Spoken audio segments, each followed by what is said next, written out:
The rope around Sarah's wrists cuts deep enough to draw blood, but she stopped feeling pain hours ago. What she feels now is worse. The cold stares of wolves she once called family, as they drag her toward the border stone. The weight of betrayal pressing against her chest until breathing becomes a battle she's not sure she wants to win. Keep moving. Alpha Aldrich's voice carries no warmth, no hint that he once bounced her on his knee when she was a pup, called her little songbird, promised her father he would protect her always. That was before the blood debt, before her father's death left her as the only currency valuable enough to pay what was owed. Sarah stumbles over a root, and rough hands shove her forward. Laughter ripples through the escort party. 6 wolves from Thornwood, her birth pack, delivering her like a sack of grain to their oldest enemy, the Blackmore pack. Even the name sends ice through her veins. Every pup in the territory grows up hearing stories of Blackmore's savagery, how they train their young in blood and bone, how weakness is carved out with claws and fire, how wolves who enter their territory are never seen again, and now she belongs to them. There, Aldrich announces, pointing toward the massive border stone carved with ancient treaty marks. They're waiting. Sarah's stomach drops as she sees them. A dozen Blackmore warriors stand in perfect formation, their bodies thick with muscle and scarred from countless battles. They wear black, leather, and iron, their eyes cold as winter steel. But they're not what makes her blood freeze. It's the figure standing apart from the others. He's tall, taller than any wolf she's ever seen, with shoulders broad enough to block the dying sun. Black hair falls across a face carved from shadow and sharp edges, cheekbones like blades, a jaw set in stone. He wears no crown, no marking of rank, but power radiates from him like heat from a forge. The Alpha King of Blackmore. Sarah's wolf, dormant for months, under the weight of starvation and despair, suddenly stirs. A whimper echoes through her mind, and she feels something she hasn't felt since they threw her in chains. Alive. She feels alive. Alpha Aldrich. The king's voice is deep and cold, carrying the weight of absolute authority. You're late. The girl slowed us down. Aldrich shoves Sarah forward, and she crashes to her knees on the rocky ground. As agreed, 1 Omega to settle the blood debt. She's yours now. Sarah keeps her eyes fixed on the dirt, her pulse thundering so hard she can hear it in her ears. She waits for rough hands to grab her, for growled orders, for the casual cruelty she's learned to expect. Instead, silence stretches across the border like a held breath. She feels him approach before she sees him. The air shifts, thickens, charged with something electric that makes her skin prickle. His scent reaches her next, pine and midnight, and something wild that makes her wolf keen with desperate longing. Mate. The word echoes through her mind, but it can't be right. She must be delirious from hunger, from exhaustion, from the trauma of watching everything she knew crumble to ash. Boots appear in her vision, fine leather, well-worn but carefully maintained. He crouches before her, and she feels the heat of his proximity like standing too close to a bonfire. Look at me. His command is quiet but absolute. Sarah's body obeys before her mind can protest. Her eyes lift to meet his, and the world stops spinning. Gold. His eyes are pure molten gold, burning with an intensity that steals the breath from her lungs. And in those eyes, she sees something that makes no sense at all. Recognition. Hunger. Relief. Like a man dying of thirst who finally found water. It's you, he breathes, so soft only she can hear. His hand rises toward her face, then stops, fingers trembling inches from her cheek. My king? One of his warriors steps forward uncertainly. Is something wrong? The king straightens abruptly, his expression slamming shut like a fortress gate. When he speaks again, his voice carries across the clearing with cold authority. The debt is settled. He turns to Aldrich, and Sarah sees the Thornwood Alpha flinch. Leave my territory. Now. Of course. Aldrich's relief is palpable as he backs away, already turning toward home. He doesn't look at Sarah. None of them do. She watches her pack abandon her without a single glance backward, and something inside her chest cracks and falls silent. Tavern. The king's voice cuts through her grief. See that she's brought to the fortress. Handle her carefully. A scarred warrior steps forward, his expression professionally blank, but not cruel. Yes, Alpha King. As she's lifted to her feet, Sarah catches one last glimpse of the king's face. He's staring at her with those burning amber eyes, and the raw emotion there makes her chest ache. He looks like a man who just found something precious, and like a man terrified of what that means. The journey into Blackmoor territory takes 3 days. Sarah walks until her feet bleed, then walks some more. The warriors around her move with tireless efficiency, their massive forms shifting between human and wolf as the terrain demands. They don't speak to her, but they don't mock her either. A small mercy she hadn't expected. Tavern stays close, his watchful eyes scanning constantly for threats. Once, when she stumbles badly on a rocky slope, his hand catches her elbow with surprising gentleness. "Steady," he murmurs. "Not far now." She wants to ask where they're going. What will happen when they arrive? What the king meant when he looked at her like she was his salvation and his doom wrapped in one. But questions feel dangerous here. So she swallows them down and keeps walking. On the second night, her body finally surrenders. One moment she's placing one foot in front of the other. The next, the ground rushes up to meet her, and darkness swallows everything whole. She wakes to warmth and movement. Strong arms cradle her against a chest that radiates heat like a furnace. That scent surrounds her again, pine and midnight and wild, and her wolf purrs with contentment so deep it frightens her. Sira's eyes flutter open, and she finds herself staring at the underside of the king's jaw. He carries her like she weighs nothing, his stride steady and sure despite the treacherous mountain path. "You're awake." His voice rumbles through his chest, vibrating against her cheek. "I can walk," she whispers, though her limbs feel like water. "You can barely breathe." His arms tighten fractionally. "Rest." "My king, allow me." Tavern appears beside them. "It's not fitting for you to carry a—" I said rest. The words aren't directed at his warrior, but they carry enough command to silence any argument. Sarah should protest. Every rule of pack hierarchy screams that this is wrong, dangerous, a liberty she has no right to accept.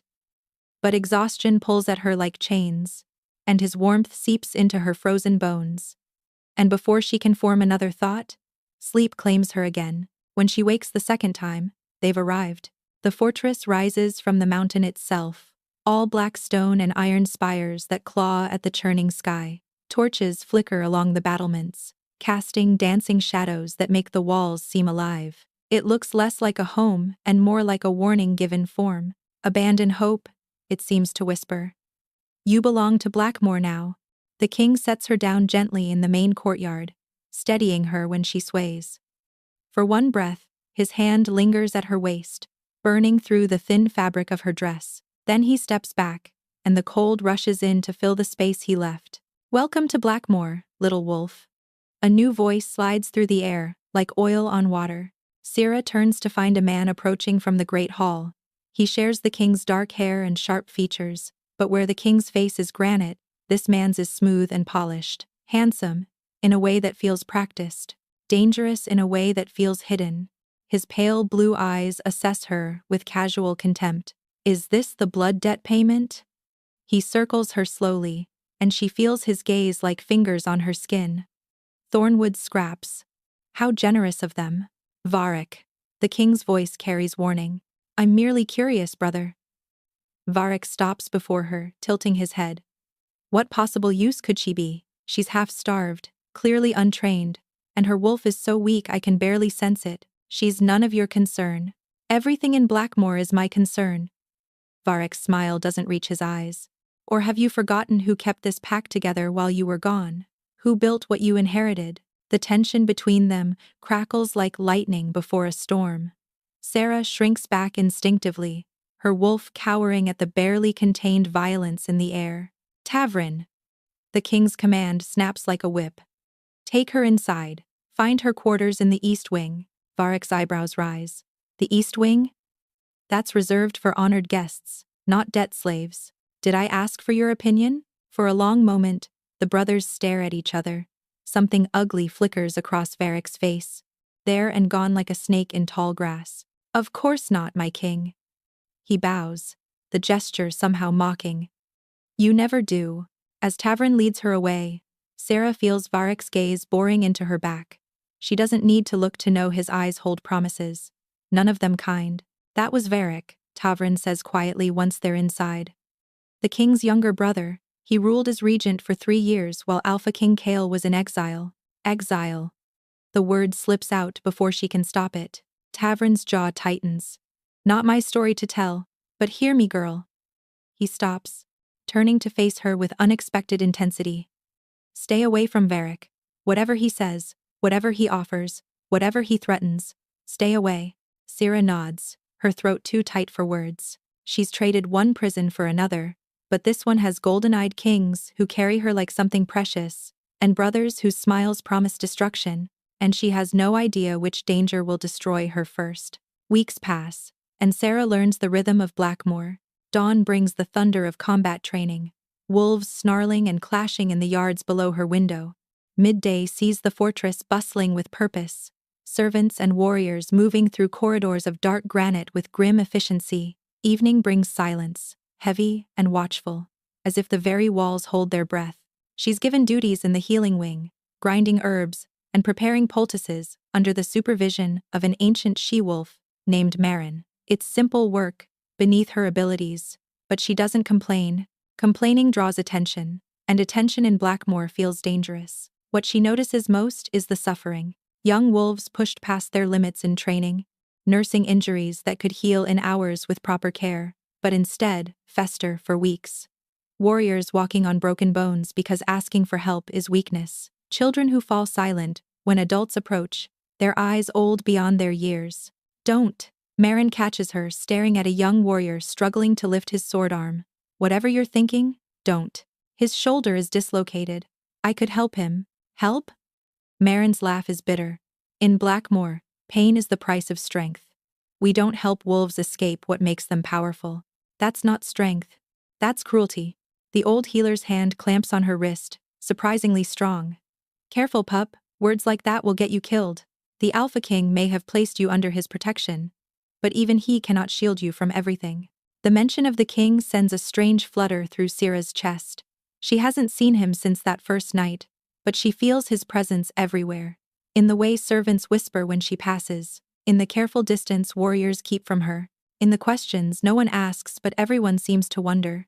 Why does he care about the debt slave from Thornwood? She wonders the same thing. That moment at the border haunts her dreams. The recognition in his eyes, the trembling of his hand, the whispered words meant only for her. It's you. What did he mean? And why does her wolf keen with longing every time she catches his scent lingering in the corridors? The answer comes on a night when the moon hangs full and heavy. Sarah wakes to screaming. She follows the sound through twisting corridors, her bare feet silent on cold stone. The screams lead her to the training yard, where torchlight illuminates a scene that stops her heart. A young girl, maybe 12, writhes on the ground. Her arm bends at an angle that makes Syrah's stomach lurch. Above her stands Varric, his boot pressing down on the girl's uninjured shoulder. Again, he commands another young trainee. Break her other arm, please, the girl sobs. Please, I'll be stronger, I promise. Strength isn't promised, it's proven. Varric's smile gleams in the torchlight. Break her. Syrah moves before thought catches up to instinct. Stop. Her voice rings across the yard, and every head turns toward her. Varric's eyebrows climb. The little debt slave speaks. How unexpected.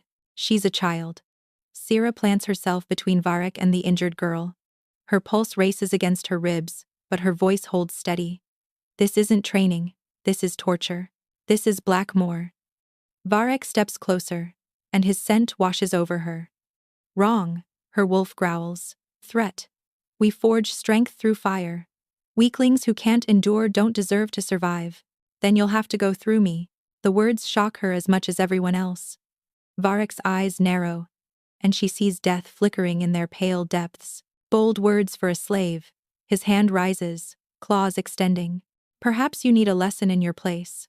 Touch her and die. The king's voice cracks across the yard like thunder. Syrah turns to find Kael striding toward them, his golden eyes blazing with fury. Power rolls off him in waves that make her knees weak, and every wolf in the yard drops into instinctive submission. Every wolf except Varric. Brother. He doesn't bow, doesn't flinch. I'm simply maintaining discipline. By torturing children? Kael stops between Sarah and Varric, his massive frame blocking his brother completely. We discussed this. You lectured. I listened. I disagreed. Varric's mask slips, revealing the hatred beneath. Your soft heart will doom this pack, Kale. Father knew it. That's why he chose me. Father is dead. And I am king. The silence that follows feels like the moment before a blade falls. Varek's smile returns, sharp and cold. For now, he turns and stalks away, his trainees scrambling after him. Sarah kneels beside the injured girl, her hands already beginning to glow with silver light. What are you doing? Kale's voice is sharp, healing her. Unless you'd rather she suffer through the night with a shattered arm? She doesn't look up, doesn't ask permission. The warmth flows from her palms into the girl's broken body, and she feels the bone knitting together, the torn muscles weaving back into place. When she finishes, the girl stares at her healed arm with wonder. Go, Sarah tells her gently. Find somewhere safe to sleep. The girl runs, and Sarah finally rises to face the king. She expects anger. She expects punishment for defying Blackmore's ways, for exposing her abilities, for challenging Varek publicly. Instead, she finds him staring at her with an expression that makes her breath catch. Wonder, gratitude, and underneath, burning so bright it almost hurts to witness. A longing so deep it could swallow worlds. You're a soul singer, he breathes. The stories are true, Sarah's heart stutters. How do you know what I am? Because I've been searching for you my entire life. The king's private study smells of leather and wood smoke and him. Sarah stands near the door, uncertain whether she's guest or prisoner. Kale moves to the fireplace, his back to her, shoulders tight with tension she doesn't understand. Sit, he says finally, please. The please catches her off guard. She settles into a chair near the hearth, watching flames dance across his shadowed profile. You asked how I know what you are. His voice is rough, like words dragged across gravel. When I was 7 years old, an oracle came to Blackmore. Sarah stays silent, barely breathing. She told my father that his eldest son was cursed. That darkness lived in my blood, a beast so savage it would one day consume me entirely. But there was hope. He turns, and the firelight catches the pain carved into his features. A soul singer would be born, she said. A wolf whose gift could reach the beast, could soothe what could not be tamed. She would carry the old healing magic in her blood, but more than that, she could touch the wounded places no medicine can reach. My mate, my salvation. The word mate sends electricity crackling down her spine. My father searched for years. Every omega, with even a hint of the gift, was brought to Blackmore and tested. None of them were right. None of them could touch the darkness. His laugh is hollow. Eventually, he gave up. Decided the oracle was wrong. Declared me unfit to rule and named Varek his heir instead. But you're king now. Because my father died, and our laws demand the eldest inherit regardless of his wishes. Varek had 3 years as regent to make this pack his own. Kale's hands clench at his sides. 3 years to poison them against me. 3 years to spread his philosophy of cruelty disguised as strength. Sarah processes this, pieces falling into place. The oracle. That's why you were at the border. You knew I would be there. I knew a soul singer was being traded from Thornwood. I didn't know it would be you.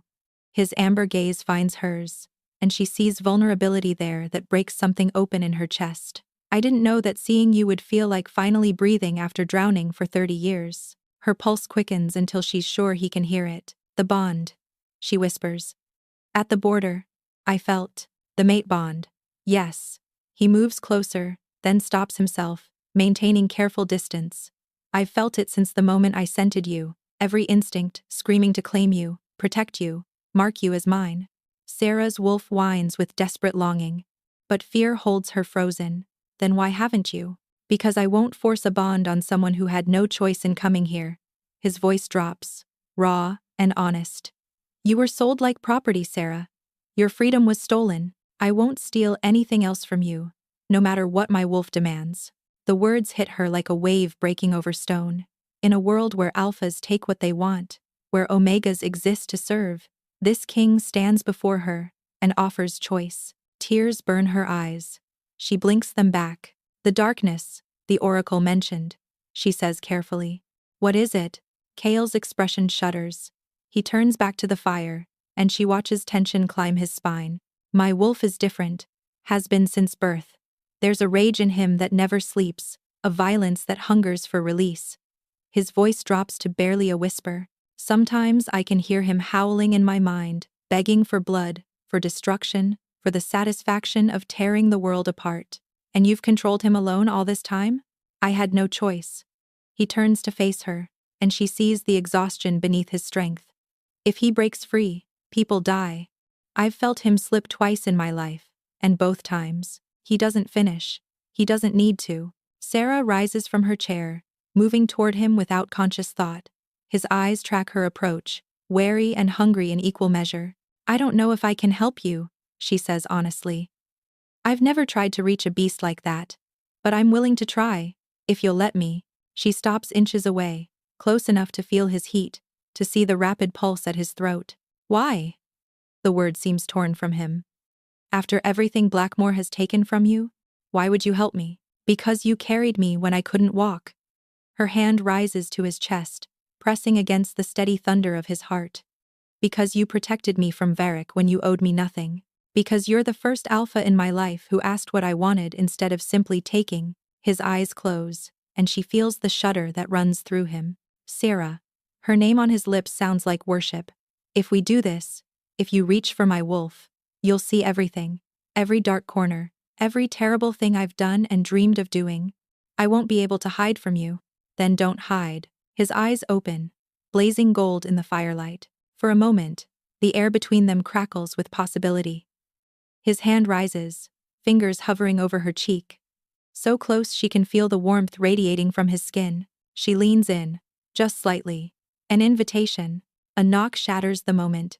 Kale steps back so quickly she stumbles, cold rushing in where his warmth had been. His expression slams shut, the vulnerable man disappearing behind the mask of the king. Enter, he commands. His voice steady despite the storm she can see raging in his eyes. Tavrin appears in the doorway, his face grim. My king, forgive the interruption. There's a situation at the eastern border. Raiders from the Silver Fang pack. How many? 30 at least. They've taken hostages from one of our outer villages. Kale nods once. All business now. Assemble the war party. We ride within the hour. Tavrin vanishes, and Kale turns to Sarah one last time. When I return, he says quietly, we'll finish this conversation. And if you don't return? Something flickers across his face. He crosses the distance between them in 2 strides, and before she can react, his lips brush her forehead. Brief, barely a touch, but it brands her all the same. Then the darkness won't matter anymore, he whispers against her skin, and then he's gone, leaving her alone with the fire and the echo of a promise neither of them had the courage to speak aloud. Outside the window, war drums begin to thunder, and somewhere in the fortress, Sarah feels certain that Varric is smiling. The fortress feels hollow without him. Sarah throws herself into work, grinding herbs until her fingers ache, and rolling bandages until her vision blurs. Anything to keep her mind from wandering to the eastern border, from imagining those amber eyes dimming in death. 3 days pass, then 5, then 7. On the 8th day, something shifts inside her. The careful walls she's built around her gift begin to crack. It starts small. A kitchen boy burns his hand on a pot, and before Sarah can think, silver light flows from her palms. The burn vanishes, and the boy stares at her with wonder instead of fear. Please, he whispers, don't tell anyone. But word spreads like fire through dry grass. They come to her in secret at first. A seamstress with fingers cramped from endless stitching. A stable hand kicked by a frightened horse. An elderly wolf whose joints ache with every step. Sarah heals them all, and with each healing, something miraculous happens. They smile, not the tight, fearful expressions she's grown accustomed to in Blackmore. Real smiles, warm and wondering, as if they've forgotten what joy feels like and are only now remembering. By the 2nd week, the secrecy becomes impossible to maintain. Warriors begin appearing at the healing wing with injuries they would have hidden before. At first, they come alone, glancing over their shoulders, ashamed of their need, but when they leave whole and pain-free, something in their eyes changes. Thank you, a grizzled fighter tells her, flexing a shoulder that had been frozen with old damage. I haven't been able to lift my sword arm properly in years. Strength isn't just enduring pain, Sarah says gently. It's knowing when to let someone help you. The warrior stares at her for a long moment. Then he nods slowly, and she sees understanding dawn. The transformation spreads beyond the healing wing. Laughter echoes in corridors that once knew only silence. Children play openly in the courtyards, their games no longer shadowed by fear of punishment. Even the training grounds shift, warriors helping fallen comrades to their feet, instead of mocking their weakness. Marin watches it all with something like awe. "I've served 5 alphas in this fortress," the old healer murmurs one evening. "Never seen anything like this." "You're changing them, girl. Changing everything." "I'm just healing wounds." "No." Marin shakes her head. "You're healing something much deeper than that." But not everyone welcomes the change. Sarah feels Varek's gaze following her everywhere now. He watches from shadowed doorways, from high balconies, his pale eyes tracking her movements with predatory patience. He never approaches, never speaks, but his hatred presses against her like a physical weight. She dreams of him some nights. Dreams of pale eyes and cold smiles and claws reaching for her throat. On the 15th day, the war party returns. Sarah hears the horns first, then the thunder of hooves on stone. She rushes to the courtyard with everyone else, her heart climbing into her throat as she searches the returning warriors for one face. There, Kael rides at the head of the column, his black armor dented and bloodied but his posture strong. Relief floods through her so intensely her knees nearly buckle. He's alive. He's home. Their eyes meet across the crowded courtyard, and she sees exhaustion in his gaze. But underneath, burning steady as a forge fire, she sees something else. He came back. For her. Then she notices the body draped across the horse behind him. "Tavrin." She pushes through the crowd, reaching the fallen warrior just as others lift him down. Blood soaks through the bandages wrapped around his torso, and his face holds the gray pallor of approaching death. "Silver blade," Kael says, dismounting beside her. "The wound won't close. He's been fighting it for 3 days, but he doesn't finish. He doesn't need to. Bring him to the healing wing," Sarah commands. Authority she didn't know she possessed ringing in her voice. Now, they work through the night.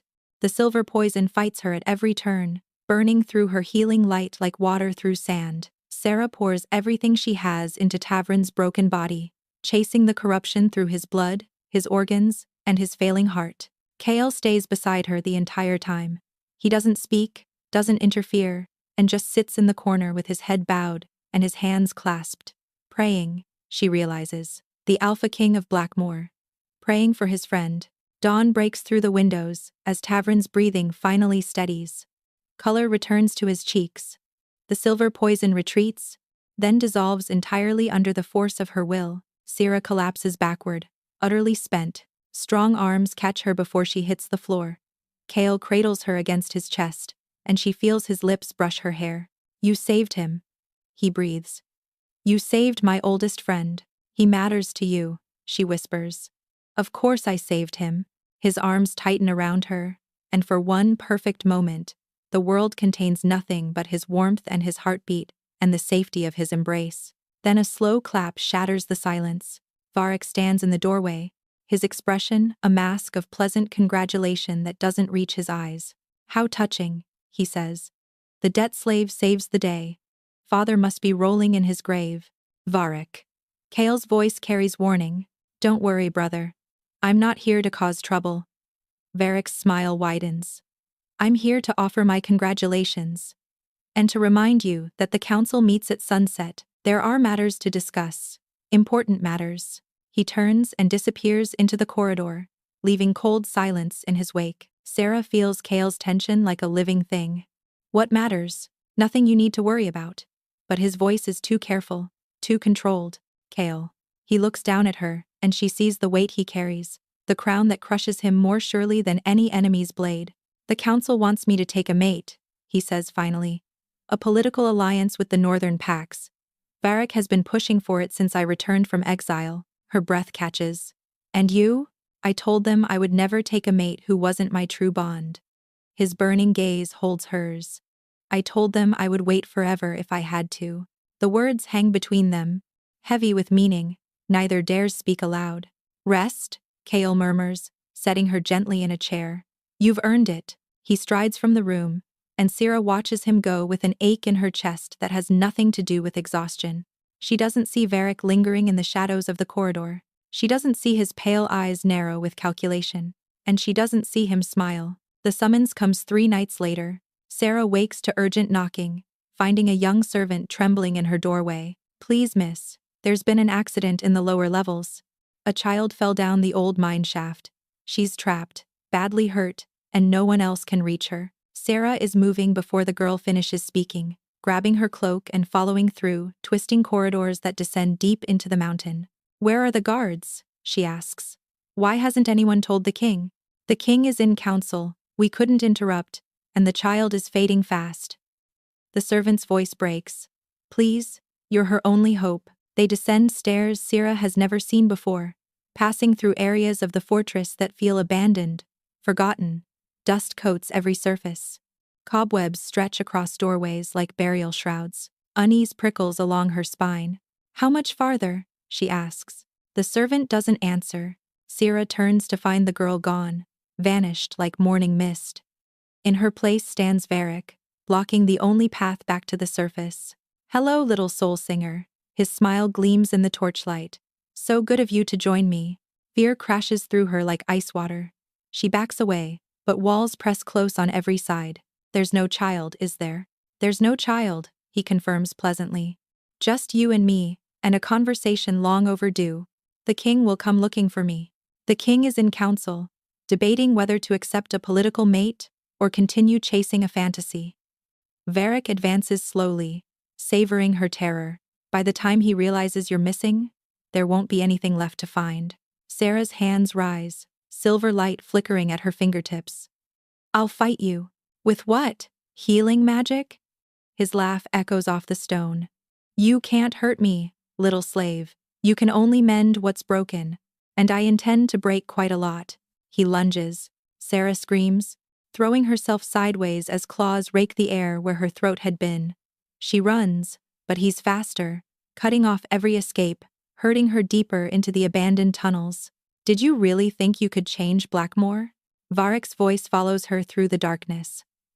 "Did you think your soft healing and gentle words could undo generations of strength? You're a disease. Soul singer, a weakness that must be cut out before it spreads." She bursts into a circular chamber and skids to a halt. Dead end. Walls rise on every side, trapping her like prey in a hunter's net. Varric appears in the doorway, blocking her last hope of escape. "My brother is weak," he says, advancing. "He always has been. That's why father chose me. That's why I should be king." His claws extend, gleaming wickedly. "Once you're gone, the darkness will consume him. He'll become the monster he was always meant to be, and I'll put him down like the rabid beast he is." "You're wrong." Sarah's voice shakes, but she forces the words out. "Kale isn't weak. Loving something doesn't make you weak. Love?" Varric spits the word like poison. "Love is a chain. A vulnerability. A weapon your enemies can use against you." He reaches for her throat. "Thank you for proving my point." His hand closes around her neck. The roar that answers shakes dust from the ceiling. Kale explodes through the chamber entrance, his shift incomplete, caught between man and beast. His eyes blaze gold fire, and the power rolling off him drives Sarah to her knees. "Brother." The word tears from his throat, more growl than speech. "Release her." Varric's grip tightens instead. "Or what? You'll kill me? Your own blood? If I have to." "You don't have it in you." But Sarah sees doubt flicker in Varric's pale eyes. "You've never had it in you. That's why father was wrong." Kale stalks forward, claws extending from fingers that have become half-paw. About everything, the brothers collide with the force of colliding storms. Sarah scrambles clear as they tear into each other, claws rending flesh, fangs seeking throats. The chamber fills with snarls and the copper scent of blood. They're evenly matched, she realizes, with growing horror. Varric has spent years preparing for this moment, training to kill the brother who stands between him and the throne. She sees the blade too late. It slides from Varric's boot, silver and deadly, coated with something that makes her wolf howl with recognition. Poison. The same silver poison that nearly killed Tavrin. "KL!" she screams. He turns at her voice. And that heartbeat of distraction costs him everything. The blade sinks between his ribs. Kale staggers, staring down at the silver hilt protruding from his chest. His golden eyes find Sarah's, and she sees shock there, and pain, and something that looks terrifyingly like goodbye. No. Varric breathes, his triumph curdling into horror. The blade went too deep, she realizes. He meant to wound, to weaken, but in the chaos of combat, he struck true. No, this wasn't. You were supposed to. Kale's hand shoots out, closing around his brother's throat. I'm sorry, he rasps, blood bubbling at his lips. I'm sorry I couldn't save you from yourself. His claws tear through Varric's chest in one savage motion. The younger brother crumples, dead before he hits the ground. And Kale follows, collapsing onto the stone floor as silver poison races through his veins. Sarah catches him before his head strikes stone, pulling him into her lap with strength born of desperation. No, no, no. She presses her glowing hands against the wound, but the poison is already spreading, turning his veins black beneath his skin. Stay with me. Kale, please, stay with me. His eyes flutter open, unfocused and dimming. Sira. Her name on his dying lips sounds like a prayer. You were everything I waited for. Everything I don't. Tears stream down her face. Don't you dare say goodbye. I'm going to save you. The darkness, he whispers. It's so loud. Can't hold it much longer. His eyes roll back, and his body begins to convulse. Sarah feels the beast rising, the darkness the oracle warned about, finally breaking free of its chains. In seconds, there will be nothing left of the man she loves, unless she reaches him first. Sarah closes her eyes and lets go. Not of hope, of fear. Her consciousness pours into Kale like water into a vessel, following the silver threads of her healing magic deep into the core of him. She's never done this before, never dared to reach so far into another soul, but she's never loved someone like this before either. The landscape of his mind materializes around her. A frozen wasteland stretches to every horizon, ice and shadow and howling wind. And there, at the center of it all, she sees them, two wolves locked in eternal combat. One blazes gold, weakening with every passing moment, his light flickering like a candle in a hurricane. The other is darkness given form, massive and terrible, eyes like pits into oblivion. The beast. It turns toward her, and she feels its hunger like a crushing weight. This is what Kale has fought his entire life. This is the monster that lives in his blood, waiting for weakness, waiting to consume. Sira walks toward it. The gold wolf howls warning, but she doesn't stop. The beast snarls, crouching to spring, but she doesn't run. I see you, she says softly, and her voice carries the power of every soul she's ever soothed, every wound she's ever healed. I see what you are. The beast lunges. She opens her arms and catches it. Silver light explodes through the frozen wasteland as she pours everything she has into the darkness. Not fighting it, not trying to destroy it, understanding it. You're not evil, she whispers, as the beast thrashes against her hold. You're afraid. You've been afraid since he was a child. Since you felt his pack die around you and knew you couldn't protect them. The thrashing slows. You became strong because the world demanded strength. You became savage because savagery meant survival. But you're not a monster. Her voice breaks on the words. You're just a wolf who never learned that it's safe to rest. The beast stills in her arms, and then, impossibly, it leans into her embrace. Silver light and shadow merge, gold and darkness weaving together into something new, something whole. The frozen wasteland begins to thaw, ice cracking, wind calming, the first hints of green pushing through barren soil. Sarah feels Kale's consciousness stirring, reaching for her across the healing bond. Sira? His voice echoes through the shared space, confused and wondering. How? How did you? I found you, she says simply. Now come back to me. She opens her eyes to the real world. Kale lies in her arms, his breathing steady, and his skin warm. The silver poison recedes visibly, pushed back by the force of her healing, by the wholeness she helped him find. The wound in his chest closes, flesh knitting, scars forming and fading. His eyes open, golden, but somehow softer now, lighter. The darkness, he breathes. It's quiet. For the first time in my life, it's quiet. Tears spill down her cheeks. I told you I'd save you. His hand rises to cup her face, thumb brushing away her tears with impossible gentleness. You did more than save me. He pulls himself upright, and she sees the wonder in his expression. The disbelief of a man who spent his whole life carrying a burden that's suddenly lifted. You made me whole, KL. I love you. The words tumble out, raw and unguarded. I've loved you since the moment I scented you at the border. I've loved you through every moment of watching you heal my people, change my home, and prove that strength and gentleness aren't opposites. I love you, Sarah, and I don't want to spend another moment pretending I don't. She answers him the only way that matters. Her lips find his, and the kiss that follows contains everything words cannot hold. Relief and longing, grief and joy, the desperate gratitude of two souls that nearly lost each other. When they finally break apart, both breathing hard, Kale rests his forehead against hers. Be my mate, he whispers. Not because you were traded here, not because of prophecy or debt or duty. Be my mate because you choose it, because you choose me. Yes. The word carries the weight of her whole heart. Yes, I choose you, I choose us. His smile transforms his face, all the sharp edges softening into something beautiful. Then let's go home.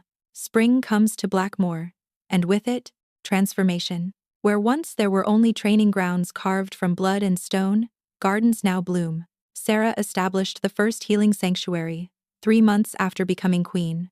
A place where warriors and servants alike can seek care without shame. The ancient prejudice against healing fades slowly, but it fades. Children laugh openly now.